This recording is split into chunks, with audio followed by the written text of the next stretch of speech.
6 hours. That's how long it takes to edit a simple 10-minute video. A more complicated vlog style video, 15 hours. Yeah, I know. Most editors lose those hours not because they're not good at editing videos, but because they're wasting time when they aren't using these 3 simple tools. I've edited thousands of videos over the last decade, and I'm about to share with you the exact 3 tools I use on every single edit in order to save thousands of hours and get millions of views like my clients. Okay, so the first resource I want to give you is called the Sunday Edit Kit. It's going to be a preset pack that you can load, and I use this every single day. Now, I'm going to show you a few of the things that you can do with this. It's super cool. You're going to get transitions, you're going to get slow zooms, you're going to get zoom outs, and a bunch of other cool stuff. But I'm just going to show you the basics that speed up my time on videos. So normally when you want to do a slow zoom, normally you'd have to open up your effect controls panel. You'd have to keyframe the scale at the beginning of the clip and drag it all the way to where you want it to zoom into, and then zoom in, and then you'd have to keyframe the position, zoom in, move it around, all that stuff. That takes a lot of time. I've put together a quick little preset here for you where you can just drag the slow zoom preset onto your clip, and it applies a slow zoom throughout the entire clip. That's going to save you so much time from actually manually keyframing everything that you need. A really common editing style now is to do zoom ins and zoom outs. So when they emphasize a point, normally you'd have to go in here and you'd have to either apply a transform effect, which I'll show you here. So you can look up transform, drag that on, and this is what you normally have to do.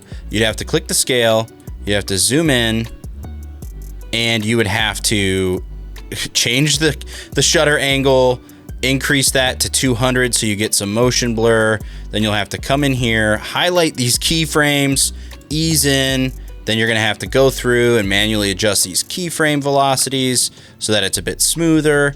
And yeah, you're gonna get something smooth, right? But look how much time that took, okay? I've turned this into a really simple preset, and all you have to do is, well, let's remove that transform effect first, but all you have to do is cut the clip that you want to do the zoom in on, drag this zoom in preset on here. Look at that. That is so much smoother. It's a lot quicker to use, and then all you have to do is on your next clip where you want it to zoom back out instead of punching out again, just drag the zoom out and it'll do that just for you. That saves you so much time. Now, the only thing that you might have to do is adjust the position keyframes a little bit for when it zooms in, but that takes you no time at all compared to having to manually do the keyframe velocity on each individual clip for your zoom ins. Okay, so we all like those transitions where an image slides into frame just like this. I'm gonna show you just how to do that with my Sunday Edit Kit. Now, it's super simple. All you have to do is go to this slide in animation right here, and it'll slide right onto your screen. Super simple. There's a little bit of motion blur too, so it doesn't look super sharp, and it feels more natural. And all you have to do to slide it out is cut where you want this B-roll clip to end and add the slide down, and it anchors to the end point of your actual B-roll clip. So look how simple that is. Slides in, slides out. All you have to do is drag and drop. Now that we fixed some of the more technical stuff at the front, I wanted to mention my Sunday Edit Kit, which is going to be all these presets that we're about to use. You can get it at the link below or scan the QR code on your screen and download it. It's completely free. Now, I know you guys like text animations, and I put together a really simple text animation for you that all you have to do is drag and drop it into your project. So this text transition right here, so easy, anyone can use. All you have to do is type your text in here. Hi, this is my text, and I have a bad habit of doing it in all caps because I sometimes forget to hit all caps. But you're gonna have all your text options right in here. You can pick from any of the fonts that you have. Normally I use Montserrat, and I just do black. And then you can adjust the font size. You can even adjust the line spacing. So if you wanted to layer this, you can adjust where that goes on your second line goes, third line goes, so on. And then you can change your color. And there's this split text option too that's gonna change the rate that your text appears. So if I bring it all the way to 100, then it's all gonna come in at the same time. And if I bring it all the way to 0, it's gonna take a bit longer for all those words to come in. It's a super useful text preset that you can layer with other things. And instead of having to manually keyframe or animate this text, I built that inside of After Effects and then put it into Premiere Pro as a preset for you. It's gonna save you a ton of time and also make your text look a lot better. The other cool thing is that it's actually anchored to wherever you drag this text animation at. So let's just say that I want this text to start right with the B-roll, right? So I would drag it there and it would start there. And instead of having to redo all the animations, you can simply drag it to the end of the B-roll clip and it'll animate wherever you've dragged it to. So you don't have to worry about cutting the text and then changing both layers. It's super simple and user-friendly.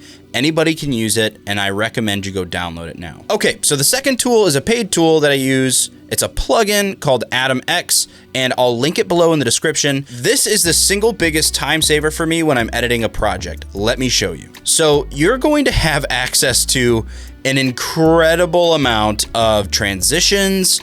You've got perspective transitions, you've got disk transitions, you've got let's see, glitch transitions all in here. There's so many different options. You're gonna have shape transitions. That's just transitions. Then you've got titles.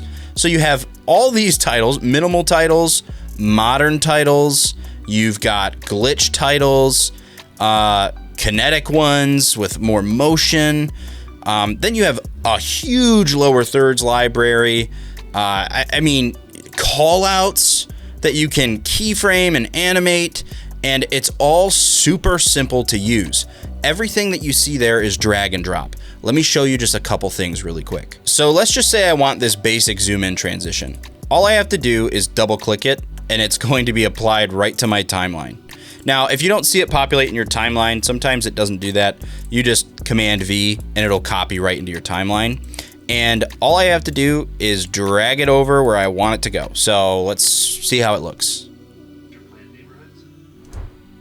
Wow, look how simple that was. And you could do the same thing with all of these different transitions. Now let me show you what some of the text looks like. Same thing with the text animations. There's all these different options. You can choose from a million different ones.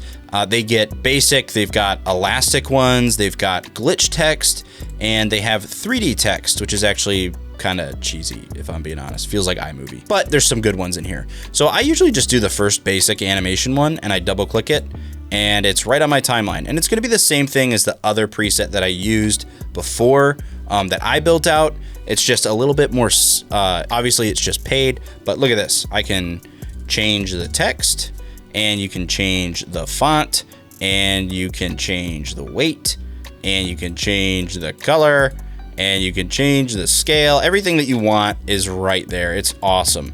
So literally all right there. You can even do the positioning inside of here, or you can just do the positioning inside the effects control panel, whatever's easiest for you. I mean, look at how smooth that is.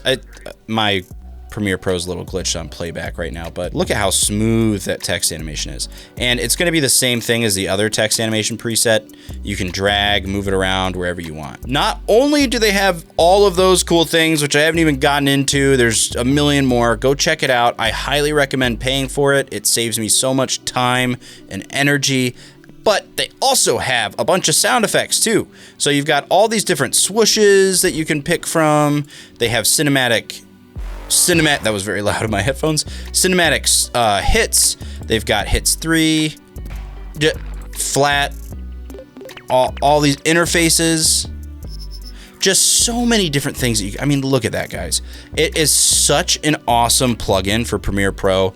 It's a $350. I highly recommend buying it if you're gonna be editing a lot of videos. And trust me, I know that feels like a big investment, but really when it comes to saving hours and hours of time for a one-time payment to be able to use this commercially for any of your editing clients or for any of your editing projects, it's worth it. Now we're gonna talk about the Keyper AtomX Plugin for Mac.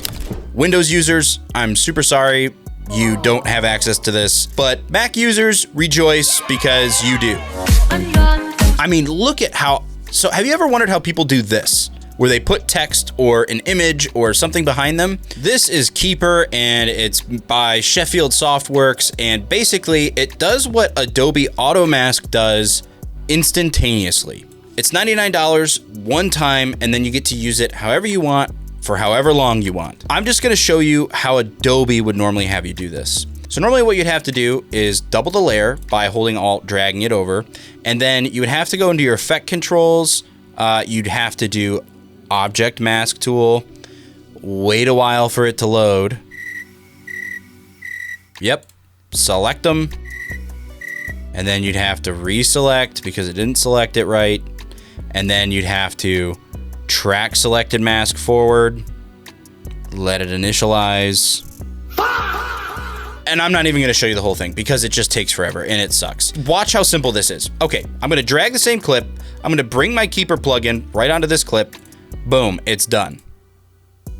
Look at that. That saved me so much time. And the cool thing about the Keyper plugin is you can even add, or you can even go in here and change the type of detection it uses, the matte that it uses, the output, the quality, and you can change how thin it is, how soft it is. So let me show you. So when you change this, you can soften up the mask a little bit, you can erode the mask a little bit, dilate the mask a little bit, you can thicken it, you can thin it. I mean, it's so useful. Look how quick that is. And the cool thing is when I have text, so I'll take my text animation, I'll just drag it over here, it's behind them. I mean, that is so cool. Now, obviously there's some tweaks you can make, but overall, like, look how simple that was to do. It didn't take me any time at all. And normally that would take me like 10 minutes, 15 minutes to do, and I did it in like 30 seconds. So Keyper plugin, definitely recommend it. Download it now. If you want the actual presets I use, the link to download it is in the description below, or you can download it with the QR code on the screen now. Now, editing a video faster is all well and good, but how do you edit a video to get millions of views? That's exactly what I broke down right here in this video, so go watch that next.